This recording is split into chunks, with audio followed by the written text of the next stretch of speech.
Hey guys, welcome back to Stuie's Garage. Today we'll be talking about some of the common problems on the Audi A4 again. It's been about a year since that last video, so we're going to go over some of the other problems I've seen this year while working on this Audi. This car has about 230,000 miles, so it keeps breaking, and yeah, I fixed a lot of things on it, so let's get started.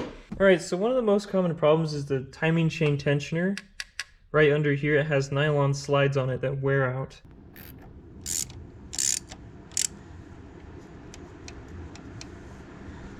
And so when those wear out, the camshaft chain can jump teeth and ruin the engine. This can also happen if there's low oil or bad oil pressure. The cam chain tensioner is tensioned by oil, so you want to make sure you have the correct oil weight in this engine. I'll put that up on the screen. So it didn't happen on my car, but the transmission relay and I think also the starter relay are inside this box, and water will find its way past the rubber seal here and get into that box and corrode those relays. So I've seen people put, an extra bead of silicone with that seal when they open this box, and that's just to further protect water from entering in. But yeah, if you start having transmission codes or issues with the transmission, I would check that transmission relay in the bottom of this box. There's other videos on it. So the cat and the O2 sensors have issues or they go out.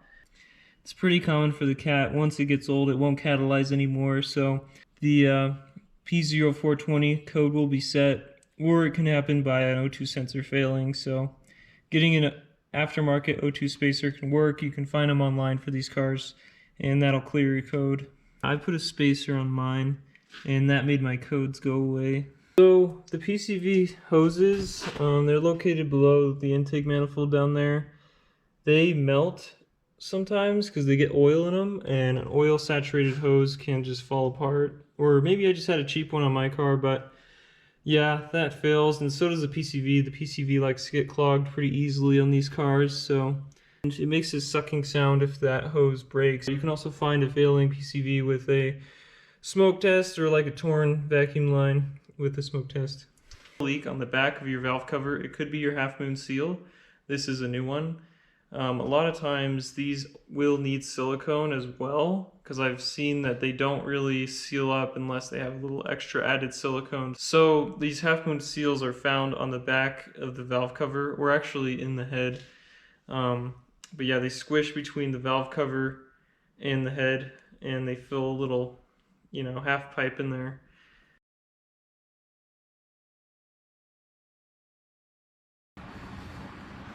Okay, this is the seal that has been leaking. Oof. Yeah, no silicone. I should have put silicone last time I had it off, because I had this off recently. But yeah, we got a new one of those and a new one of these.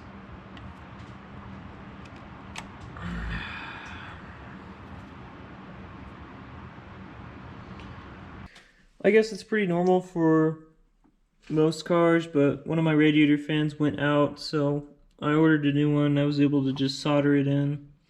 It got really noisy when I'd shut off the engine, but it wasn't too bad. I just popped the bumper back and unbolted it and pulled it out. So, Radiator fan. So the secondary air injection pump is behind the bumper right here. That pump basically pumps air into the engine at first start, I think, to help emissions or help it to warm up or something like that, something with emissions.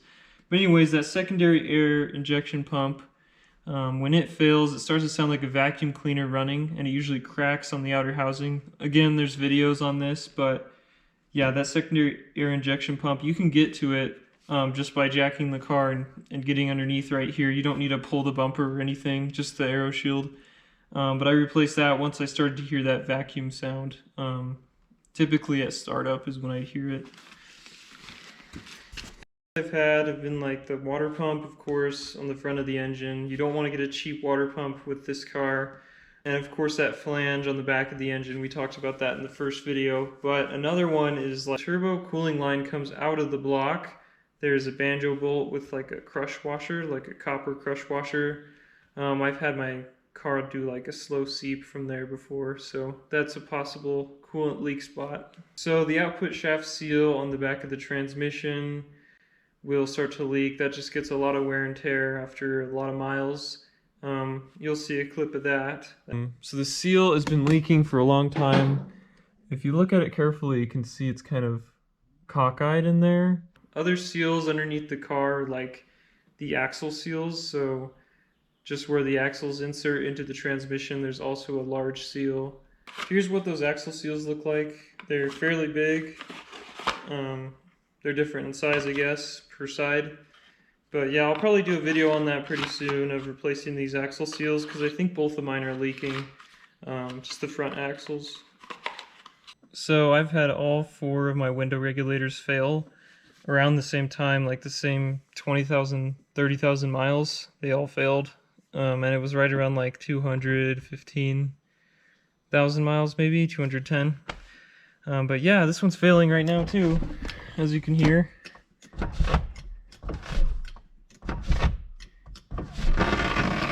Yeah. When that starts happening, you do not want to roll your window down all the way because it might not go back up.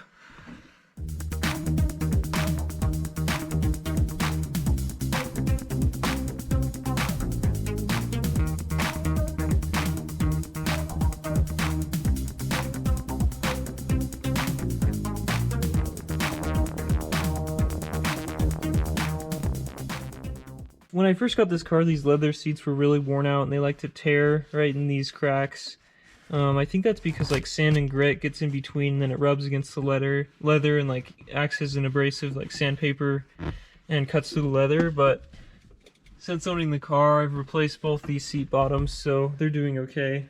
The other thing that's really frustrating about the interior is, and I'm sure you've seen this before, is the glove box just falls right off, so that's pretty annoying. Another thing I recently replaced was these sun visor hooks, and I just found them on eBay, but those started to snap. And I guess the last thing with the interior is my headliner is starting to droop down in the back, so I'm gonna have to do something about that eventually. But yeah, I mean, overall the interior did hold up pretty well for a long time, and it's understandable. It's an old car, so not too surprised.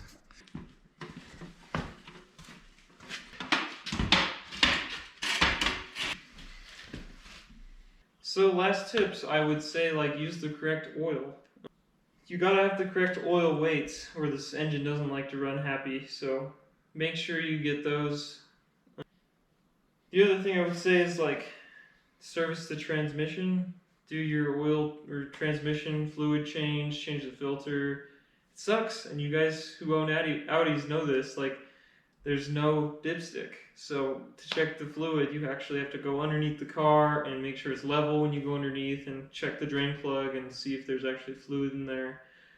But yeah, watch the transmission carefully.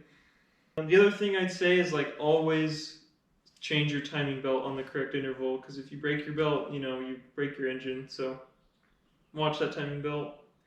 Now, I'm still having to try and figure out my rough idle. I don't really know what's going on there. Maybe I'll look into like throttle body alignment, or it could be the idle air control valve. I'm not sure if this car actually has one. I also need to fix my engine tick. I replaced all the lifters and I replaced the cam chain to see if that would change anything, but it didn't. Here's the old one. As you can see, it's all oily, so you know it's the old one.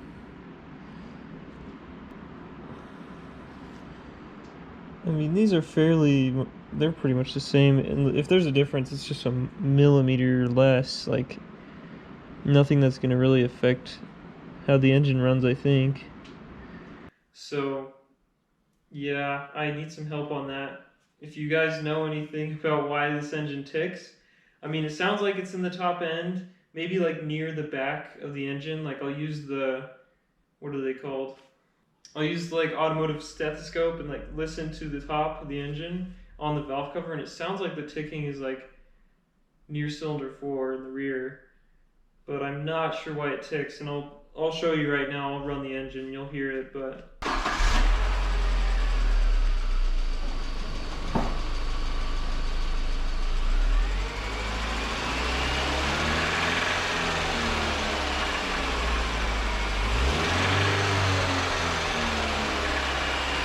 I don't know what it is, so please help. Comment below if you know what that tick is.